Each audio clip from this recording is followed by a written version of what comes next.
You stupid. You worthless. You a worthless piece of crap. You ignorant. You fat. You can't even fit in those clothes anymore. I don't even know why I keep you around here, because it's just pointless. Has anybody ever spoken to you in this way? Stay tuned to hear what it was that I did.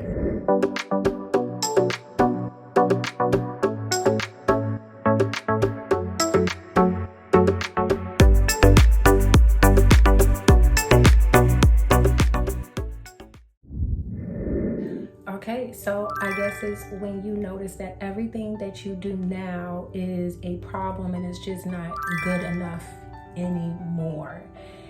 Nothing is good. Everything that you do is just like it's a dead end road, and it can start just as small as, y'all sitting there looking at TV together and your significant other is comparing you to people on TV, or it's when your significant other is cheating on you and you hear them tell you that the person that they're cheating on you with is more of a friend than you will ever be to them.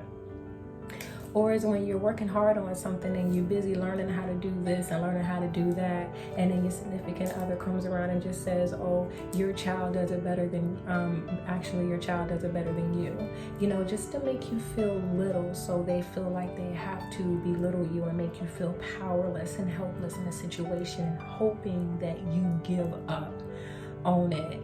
And how about the only reason why you are in this band is because you make them look good, as if I vocally have nothing of value to give the band.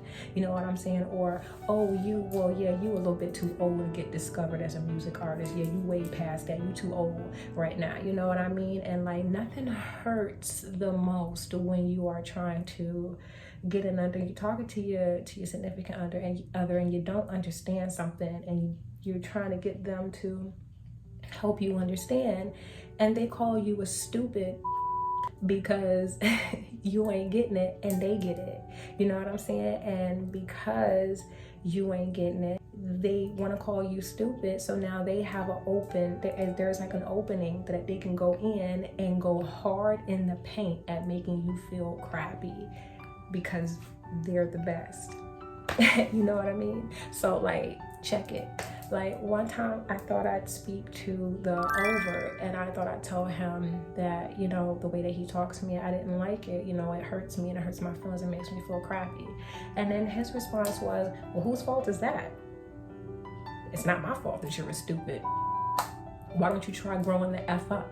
That was his favorite phrase, was grow the F up. You need to grow the F up.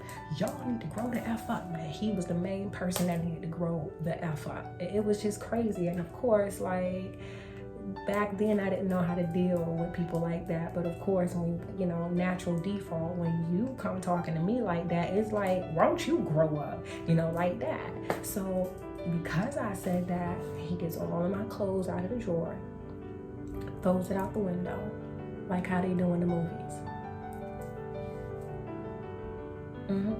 He sure did. And I guess because he felt crappy that I was sitting him down and talking to him and communicating to him and telling him that I didn't like how he made me feel, because he doesn't know how to do that, or because he didn't know how to do that, I guess I was making him feel small and make me feel the embarrassment that I was supposedly inflicting on him. He threw my clothes out of the window and expected me to go outside and go pick them up off the lawn while all the neighbors watched. And that's why he did it, because he saw people out there and it was a way for him to go and feel empowered. But he watched me pick up the clothes while he goes and sits outside on the stoop smoking a cigarette, yeah, I got control over this. You hear what I'm saying? That's just how he acts. But then he says, you need to grow the F up. That's just what they do. Now, my thing is that a lot of them actually want to have a good job. They want to be successful. They want to have a much better life, but they don't want to do the work. you know? So they get angry at themselves that they spent so much time, wasted so much time doing absolutely nothing. So when they see you doing your thing and that you real doggone good at doing it, now they want to try to come in and make you feel crappy. Sounds familiar? Misery loves company. And that's just what it is. Either they told themselves in their head that they can't do something, or somebody in their childhood that was helpful and that aided in the, you know, childhood trauma that they've obviously experienced, told them that you're a worthless piece of crap and you'll never amount to anything and da da da da. So they don't, and they try to make sure that you don't either. And let me just tell you this. Check it. I remember the over tried to he did publicly humiliated me because I didn't want to have oral sex with him on the train. Yeah. I mean, dang. I'm okay with, you know, spontaneity or whatever, but when it comes to sexual activities, and that's just for you and not behind closed doors. There was people in front of us, in the back of us, across the seat from us. So it was like, I don't get down like that. But my thing is that because I rejected him, now he wants to get up and get all loud and everything, and he wanna speak all loud and say, oh, well, I bet you'll do this guy, you know, like that. I bet you'll do everybody on this train except for me. And then he gets up and he just walks out. You know what I'm saying? So like, he had dumped all of his insecurities on me, but at my expense. And people are looking at like, what the heck is going on? Now my thing is that I don't know if you were feeling insecure because you felt like there was a good looking dude sitting right there. I don't know. I have no idea. I was not even paying attention. But the fact that he went over and pointed him out, you know, I felt that maybe he felt intimidated by this dude in some way. But like, whatever, that has nothing to do with me. Those are, you know, your insecurities, those are your problems, and you have to fix that. But like, what do you do in situations like these? So my Ike and Tina Turner moment was not a physical one, because with the over, I had to plan it. I really had to, because he was physically abusive, so I had to take like a different approach. And what I did was, at work on my lunch break, and I only got 30 minutes for my lunch break, it wasn't a whole lot of time. So I spoke to a social worker and I spoke to a cop, and all three of us got on the phone. We did a three-way, a conference call, and they were both discussing on what it was that I had to do. I had to pack a bag for myself and my daughter and get us both out of there. I had to arrange for a ride to come at 4 o'clock in the morning and to get my daughter and I out of there, and that's just what we did. But the thing is that I will have to explain that one day. I will explain that in another video, because it didn't go the way it was planned to go. He ended up keeping my daughter and he kidnapped her from me. So yeah, I will explain that in a different video, because when it comes down to being in a narcissistic relationship and custody battles and things like that, once you have children, it is always more, you know, difficult. It makes things that much more difficult. So I can explain that in a whole nother different video. But like, when it came with the covert, I actually was able to stand up to him a lot easier, and it was just the word no. I just started saying no.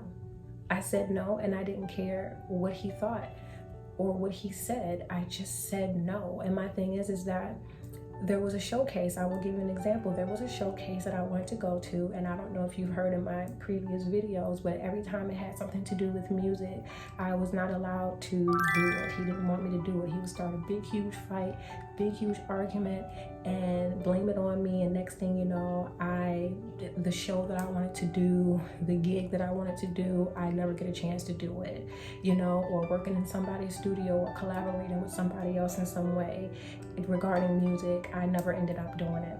So this particular time, there was a showcase coming up, and I really wanted to do it. And he said, this can't be legit because they didn't ask me to do it. And I had said, well, maybe the person didn't ask you to do it because you have your own stuff to do. So since you have your own stuff to do, and I'm just freelancing between different bands, I'm going to go ahead and I'm going to go and do this band. Or do this showcase. Oh man, he got heated. You can literally see the steam coming out of his head. And I told him that, no, I'm going to do this audition. I'm going to go and audition for it, and you will not be coming with me. Oh, he did not like that. He was up all night thinking about it and this and that, and it was just crazy. So like for me, it started out as no. And once I said no and meant it, and I continued doing what I was doing, and just not caring about what he was going to say, what he was going to do, then that's when things started changing. And eventually I left him. That was it. Because by me saying no, I gained control over my life. I took my power back. So that is what you need to do. You don't have to argue with these people. You don't have to get nasty with these people. You don't have to get all downright nasty and stupid. You don't have to do that. Say no and continue doing what it is that you're doing. If you are in a abusive situation, you need to call somebody for help, get somebody, plan it. You have to plan it. When the person is abusive, you have to plan it, because I had to plan it. And I just told you a few minutes ago that it didn't even go the way it was planned, because this individual was physically abusive. I had to go, I had to take a detour. So you have to be ready for that. So you have to have a backup plan. You have to have people on standby that wouldn't mind taking you and your children in, if there are children, and until you get on your feet and find another place. You have to plan it out, but you got to take your life back, and it starts with saying no. That's just what it is. You can't let these people bully you or your lives. All right. So like what you are dealing with is abuse, because they are making you feel crappy for their lives, and they're throwing every inch of insecurities onto you, and it's not your problem. It's a them problem. It's not a you problem at all. So take your power back. Stand up to these bullies. Don't let them put you down like that. They're just little kids on the playground in grown-up bodies. That's it. Take your power back. All right?